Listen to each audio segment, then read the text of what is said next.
Hello and welcome to a special episode of Georgia Detours. I'm your host, Alana Lark, and right now we're in Macon, Georgia, the birthplace of Southern rock. Along our journey, we'll introduce you to some people and places that shaped rock and roll history. We're starting here at Capricorn Records, founded by Phil and Alan Walden. The two brothers took on unique challenges in order to bring an entirely new genre to the world.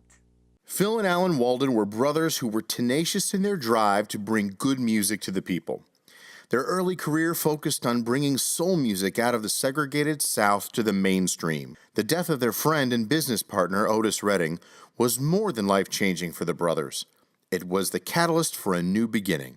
With that tragedy, there became a new era, and my uncle had his second big discovery, and that was Duane Allman. And he talked Duane Allman into putting a band together and coming here to Macon, Georgia. And so that is what paved the way for Capricorn Records.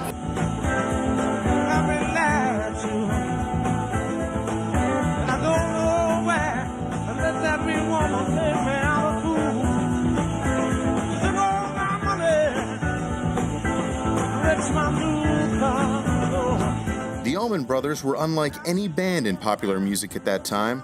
They were one of the first integrated bands and were made up of members from a diverse musical background.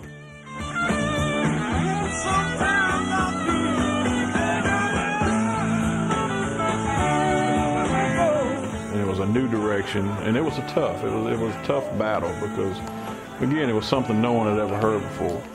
So to have a six-piece band, you had two drummers, two guitarists to be three. It was just kind of crazy, but it worked. And each member was from a different place, and they brought a different influence. The two brothers, Greg and Duane, were born in Nashville, where your R&B influence. Barry Oakley was from Chicago, which is the traditional blues influence. Both Butch and Dickie were both in Florida. Dickie was your country influence, and Butch was your straight-up rock and roll backbeat drummer. And then the key ingredient of all was J-Mo from Mississippi, who brought the jazz influence. And so you blend all that together, and you get the Allman Brothers sound.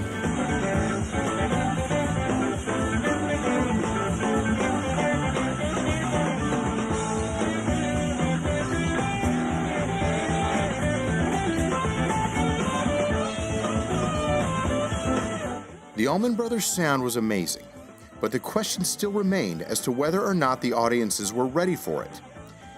In the early years, the band struggled. At times, they didn't even have enough money to eat. It was during one of these times that a lifelong friendship began.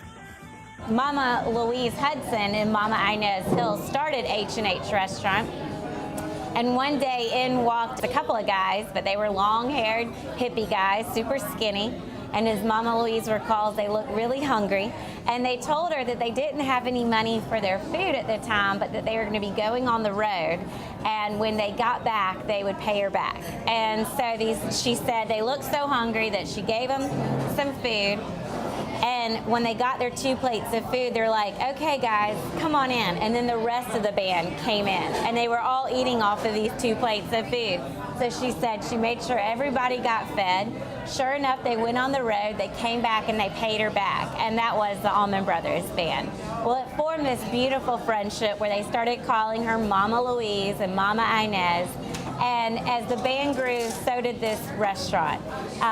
They always made sure they took care of her. She would eventually go on the road with them and when they were huge and famous and be their official cook.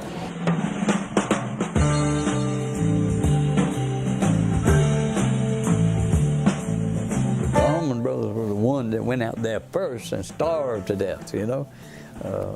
Going to record it live at the Fillmore Twigsland and had the panhandle on the expressway or turnpike in order to get across, pay the toll to get across the bridge to play the Fillmore Auditorium. And he's had the panhandle from car to car to car, which he did. And he got the money and they made it on to the gig, you know.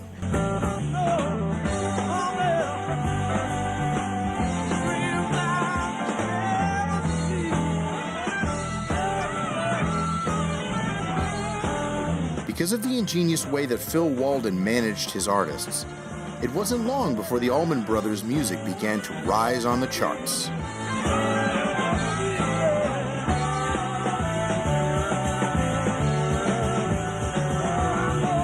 There was a mechanism in place at Capricorn. And actually, I don't even think you can actually do this anymore because it might even be illegal or collusion or something. But you had the record label there, you had a booking agency there, and you had management because Phil Walden still had his Phil Walden Management Company, which managed a lot of the main acts, like the Allman Brothers and Wet Willie and several others. So you had all those functions there within one little city, little town, Macon. The Allmans realized that Macon had to be their home base. They knew they had to be close to Capricorn and the Waldens, so they began looking for houses. It was Barry Oakley's family that found what would be one of the most iconic crash pads in rock and roll history. When the band got here in 1969, Linda Oakley, wife of the original bass player Barry Oakley, she found this place for rent and fell in love with it. She named it the Big House simply because it was the largest house she'd ever seen. And while they were here, they wrote a lot of amazing songs, some of their biggest hits. Midnight Rider was written here. Please Call Home was written here, which is about the house, a song about home. Dickie would pen Blue Sky here, and so the lyric Good Old Sunday Morning Bells Are Ringing Everywhere is referring to the church across the street. And the biggest hit, Ramblin' Man, was also written here. Dickie wrote that in the kitchen about 3:30 in the morning. He couldn't go to sleep, so he wrote this song. It ended up being the biggest hit. So the lyric there, rolling down Highway 41. Highway 41 is right outside the front door. Yeah. And Hot Lana will be worked up here, as well as Queen of Hearts, which will be on Greg's debut solo record, Laid Back. So not often do you find an iconic band such as the Allman Brothers that lived in the house and wrote so many great songs. So it's a very special place. With their brothers close by and the ability to work closely with them, it seemed as if the road to stardom would be easy. In 1971, the Allman Brothers released their first album, and things were progressing well. But tragedy would soon shake the band and the label as well. Duane Allman had a vision. Duane Allman he was the leader of this group, the founder of it. It was his band, and he died at the age of 24 right down the road, but his vision is what will become known as Southern rock. The Allman Brothers band stayed together and released another album the following year. Once again, tragedy would strike the band with the loss of bass player Barry Oakley. At Capricorn, Phil and Alan wanted to make sure he saw his bands perform before they signed them. He needed a place that was nearby, and that place was Grant's Lounge, a club that shared a kindred spirit with the Waldens. Grant's opened February 16th of 1971. My father opened the club after working for several years out at Idle Hour Golf and Country Club, which was a very exclusive white club that, very expensive to be a member. And he was a bartender out there. So when he opened Grant's, he was it was sort of known as a white club that was owned by a black man in 1971. And that was sort of an interesting phenomenon at that time because everything was segregated. And of course, Phil Walden started booking his bands here at Grant's, so that they could get a chance to hear them record them rather at Capricorn. And of course, after that happened, Grant sort of became famous as the place that a lot of these groups got their start. Grant sort of became the audition nightclub for the label. That's what bands like the Marshall Tucker Band, Wet Willie, when they first were sort of being brought to the attention of Phil and Capricorn Records, they would be brought into play at Grant's Lounge, where all the people from the label could go down there and watch them and see them play. And it was just down the street. You could literally walk to it from the Capricorn offices. And that's how a lot of people, myself included, got a chance to see the artists that would be signed to Capricorn. There are 4 genres of music that actually came out of Macon, Georgia. Rock and roll. You had Little Richard, who was from Macon. And then you had soul. Otis Redding is from Macon. And then you had funk music. And of course, that's James Brown, who claims Macon as his home. And then the last is Southern rock, which is where blues music and country music came together here at Grant's and created that genre of Southern rock, which is, you know, celebrated all over the world now. So that's a lot of music history, you know, for a little city like Macon, and also for a little humble place like Grant's Lounge. You just hanging out in the local bar. The Grants may not have known it, but this little club in downtown Macon would be the host to some of the largest touring acts in music history, and many of them trace their roots back to Grant's Lounge. Well, at that time, we didn't realize that history was being made. Tom Petty, who is a very well-known artist today, came and played here at Grant's for a week with a group called Mudcrutch, and he was trying to get Phil Walden to come down and hear him. But we didn't know at that time that he was going to be as famous as he is today to actually do the halftime show for the NFL. You know, and of course Cher was here, the Allman Brothers played here, the Charlie Daniels Band, the Leonard Skinner bands. We just had a lot of groups to come through, and they sort of used this as their launching pad. A lot of them were successful, so a lot of them were not. But that's sort of how Grant sort of got its name, or its fame, I should say. Phil Walden had a plan to grow the label through the joining together of his artists on the road. It was a formula that showed instant success. As the Allman Brothers broke, started going out on the road, playing more tours, playing bigger venues, they would bring the Marshall Tucker Band out on the road with them as their opening act. So what this did was, A, it got the Marshall Tucker Band exposed to a much wider audience, the perfect core audience that you'd want to reach out to them for what they were playing, and they got to make more money. It was the perfect setup for then Marshall Tucker to develop their own audience, because they were getting a chance to play in front of all these big audiences and great target audiences to expand their fan base. It was sort of like a Major League Baseball team having minor league club that you nurture, and players that you nurture and bring them up, and then they become in the big leagues. What Capricorn brought to Macon, with all the publicity, the positive publicity that it brought to it, and all the attention that it was bringing, really opened up things for the city of Macon. So Macon embraced the label eventually. Our office was right across the street from, like, the police department, number one, and the mayor's office was just down the street from us. The mayor of Macon at the time, Ronnie Thompson, who was kind of notorious, used to come by all the time and hang out, and so, you know, he gave us his blessing. So Capricorn became a very hip place to be. You know, it's kind of like being a made man, you know, doing what I did in the city of Macon, because we had a lot of clout because of what Phil was able to do. And there was a lot of money coming in. So it was helping the economy there, and more people were being hired, more bands were being signed that were bringing money into the city of Macon. So we became, you know, popular. The label took off and quickly became the place to go for Southern bands to get discovered and launch their careers. In order to celebrate the success of Capricorn, the label would put on a yearly picnic. Which started out as just a very small, minor, low-key affair where Phil and Frank invited bands and people associated with the label and other folks out there around the country to be a part of it. And eventually it became this huge, big deal. I mean, to get invited to the Capricorn barbecue was a heavy ticket. We had people come from all over the world to that. And you know, the year that Jimmy Carter ran for president, he came to Macon to the barbecue right in the thick of the campaign.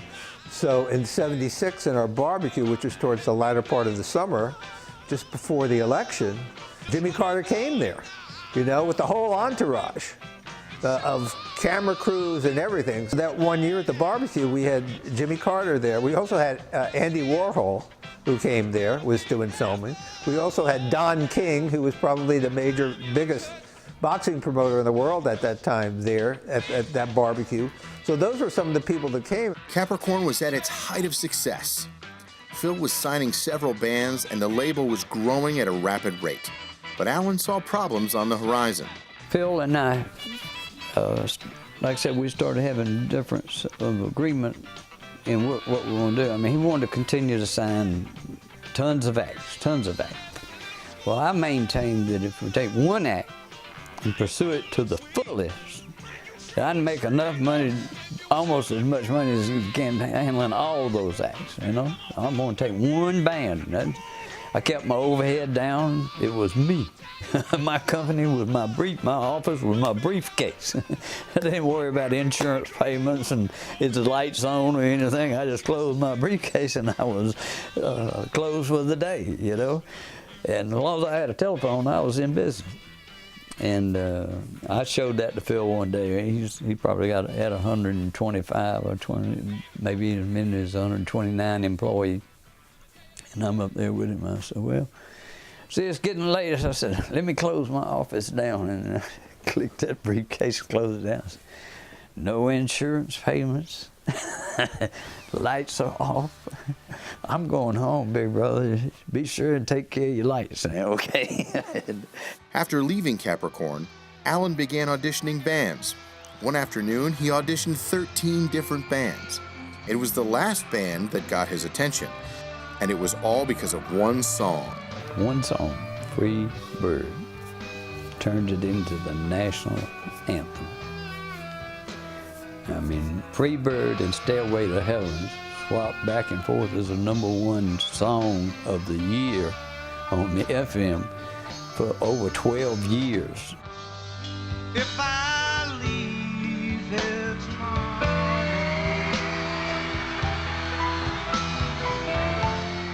would you still remember me?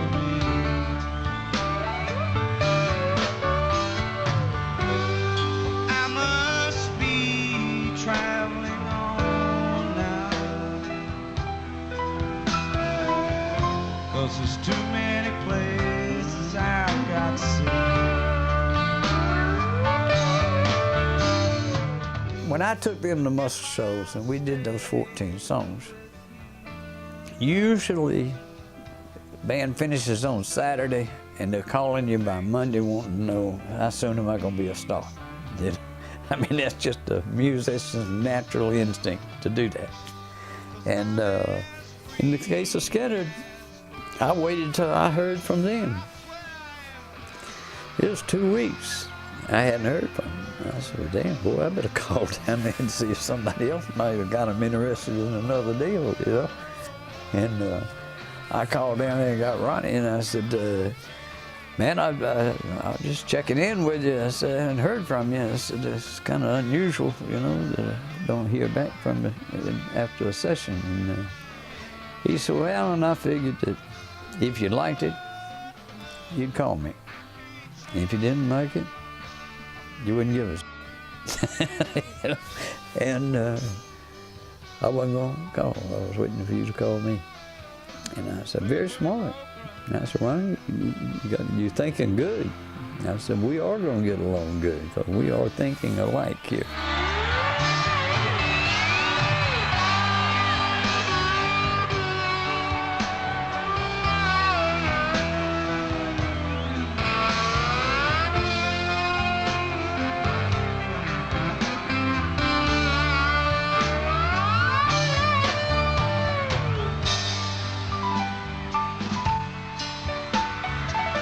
Billy Powell up here now.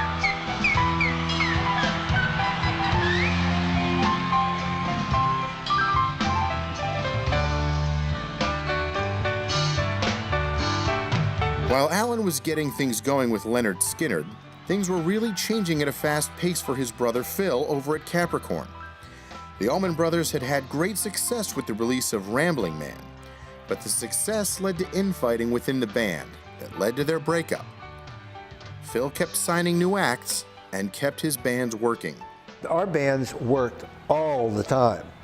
I mean, when I started there at Capricorn, I was the tour publicist.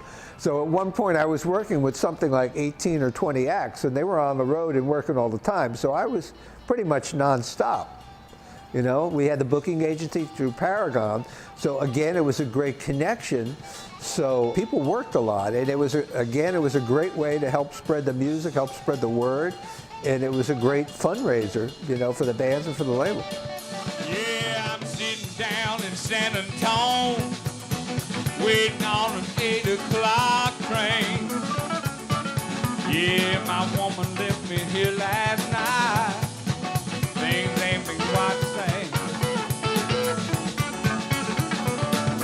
Gotta get back to Houston, Lord, in time for few loose ends. I do. I'm gonna work, make $100 and hit the road again. I don't want you to think. On the surface, things looked like they were doing well. The label was growing at a record pace, and it seemed as if everyone wanted to be a part of Capricorn. It seemed as if nothing could stop the momentum. Well, there was a lot of money being spent on a lot of things like jet planes and things like that, which were great toys to have. We were signing a lot of bands. We were bringing in a lot more people to work at the label. We were hiring a lot of radio people, marketing people, regional people, local people. So that's a lot of money in payroll. Plus Phil was spending a lot of money personally on toys and things like that. The Waldens could not have been more different in their approach to business. And for Phil, it seemed to be a competition. I had 2 rock and roll bands, okay? Well, Phil had movie actors, you know, tons of bands, tons of big records. One time he told me, he says, you know, you're walking in my shadow. And I said, well, big brother, you cast such a giant shadow. I can't get out of it. Alan knew that Leonard Skinner would pass the success of the Allman Brothers because they were such a dynamic band on stage. They understood more about how to make thunder on that stage than the Allman Brothers and anybody else. Then we hit Eric Clapton in Nashville, Tennessee. The review read that Eric Clapton should have never picked up his guitar. In the mid-1970s, the nation's economy began to falter. The impact was felt throughout the country, and it hit the music industry hard. It was exceptionally hard for Phil Walden and Capricorn Records. Things started slowing down with the sort of recession that was happening, and disco music was hitting, and the music that we were doing wasn't becoming as popular as it once was. You also had the fact that some of the bands that we were signing, which we were trying to go outside our comfort zone and signing some people that didn't really pan out. They weren't really fit for the label musically. July of '79 is when things really started getting haywire. You know, the Allman Brothers had left. Marshall Tucker Band had left at that point. There was a situation where there was a lot of money going out and there wasn't a lot of money coming in. So then Capricorn, you know, filed for bankruptcy. Phil had to lay off all but a skeleton staff, and even then it was difficult to make payroll and pay the debt that the label amassed. Things were not going well for Alan at this time either. Leonard Skinner left for a new management company, and radio stations were playing less Southern rock. However, for Alan, the downturn in the economy did not hit him as hard as it did his brother. I get a phone call from him, and he wants to borrow $110,000 from me. You know what I did? I told the secretary to bring my checkbook to the hospital. I was in the hospital at the time trying to deal with my drinking. And I got my secretary to bring my checkbook up there, wrote him a check out for $110,000 and had her deliver it to him. He paid me that back about 3 weeks later. But then in another 3 weeks, I needed to borrow $150,000. And I did. I loaned him that one again. Took all the funds out of my company, just stripped me of my overhead, everything, you know. And turned out he could not pay me back, so he had to give me real estate and antiques and cars and things like that to pay the debt. So he did, you know, and I did get something out of it, you know. Even though their reign in the music world was a season cut short, the music the Walden brothers brought to the world has stood the test of time. Some believe there will never be anyone that will be able to match what they did. I don't know if anybody, quite honestly, could have come along, if you look back at history, and wound up doing anything close to what Capricorn did. I mean, there would have been a great loss to the music business in general. Not just in the South, not just in Georgia, but the world. My family had this amazing story, this amazing legacy, and growing up here, you don't quite realize it until you go away and you take a look back and you see that this music's made its way through every part of American history.